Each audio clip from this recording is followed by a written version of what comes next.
The license plate on this Mach 1 says, "Thanks, dear," but it's not addressing his wife. Find out who he's thanking next on Street Rodding American Style.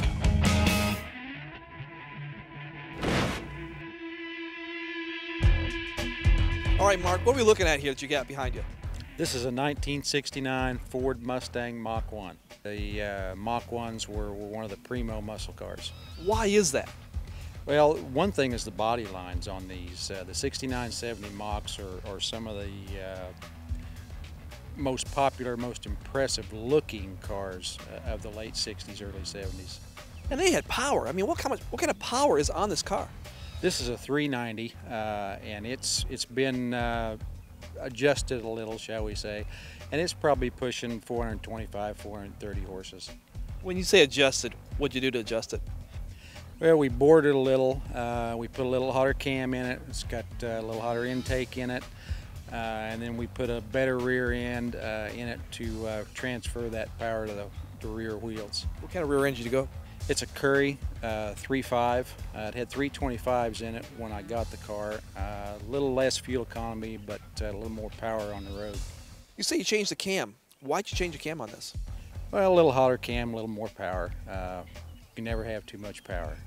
It's got the 390 heads on it. It's got a Edelbrock intake, Edelbrock carburetor, and then we've got a Curry rear end under it. What's the size of the carburetor?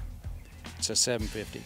Why'd you go 750? I mean, why didn't you go maybe a little smaller? Is the 750 a good match to the cam you had? Yes, it is. The cam in it that we put in it called for a 750. Now the paint job, that's not stock. I mean, what'd you do to the paint job? This paint job is a tri-stage paint job. It's got a gold metallic underneath, and candy apple, and then of course clear coat. We need some sun today. You can't see the gold under it, but it's really pretty in the sun. Mark, when you got this car, how much restoration had to go into this?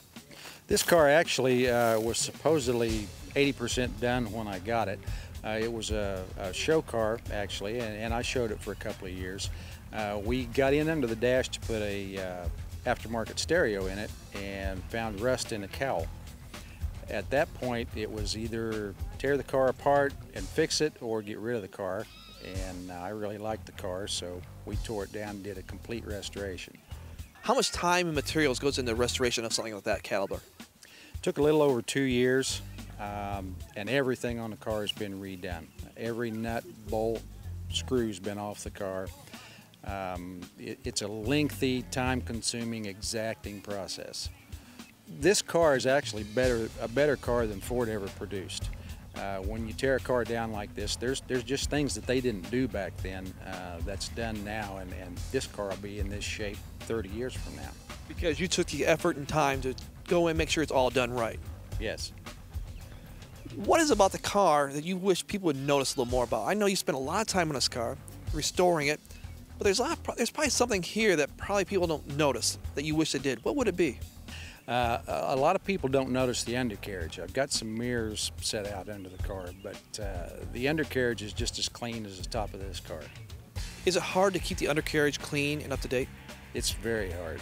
It takes a lot of time. So you have a true love for this car then, to really put that time and effort into it? Oh yes, yeah, I love this car. You ever touch it off on the street corners? No, because this is a tri-stage paint, you can't match it. So rock chips are a no-no. Do you think you'll ever sell the car? It's for sale, but you're going to have to want it really bad. How bad? Really bad. I noticed the license plate says "Thanks, dear." Explain that. I mean, is that for your wife or something else? No, I own a meat processing plant. We do a lot of deer in the winter, and that's what pays for my toys. Not your wife? Not my wife, no. Does it take you back? Does it make you feel kind of young when you have this car? Oh, yeah, it really does. It's a great looking car. Can you do me a favor? Can you let me hear this bad boy? I can fire it up.